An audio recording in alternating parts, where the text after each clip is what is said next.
گھر والوں کو بھی تاکید کیجیے. ہم کرتے اپنے گھر والوں کو تاکید. کسی دن اگر کھانا بننے میں دیری ہو جائے, ہمارا ٹیمپریچر بڑھ جاتا ہے, دوپہر میں گھر پہ آیا اور چلو لاؤ جلدی سے ہاتھ منہ دھو کے آ گیا, کیا بنایا آج؟ ابھی تک تو کچھ بھی نہیں بنا ہے. ہاں کچھ بھی نہیں بنا, صبح سے اب تک کیا کر رہی تھی؟ غصہ ہو جاتا ہے. اب تک کیا کیا؟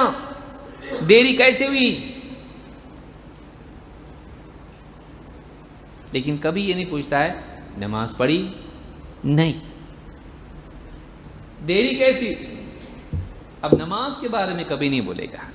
اب تک کیسے نماز نہیں پڑھی؟ اب تک کھانا کیسے نہیں پکا برابر بولے گا. لیکن اب تک نماز کیسے نہیں پڑھی, ہمت ہے, اس کی جرت ہے. کیوں نہیں ہے؟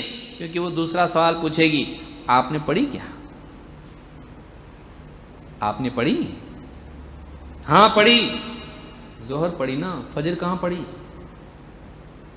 فجر میں تو میرے بازو میں پڑے ہوئے تھے, پڑھی نہیں, پڑھے تھے. اب ہمت نہیں. کیوں؟ اس لیے کہ اس کی زندگی میں نماز کا اہتمام نہیں ہے. تو پھر دوسروں کو کیسے بولے گا؟ گھر والے تو سارا راز جان رہے اس کا. اب ہمت ہے ان کو بولنے کی؟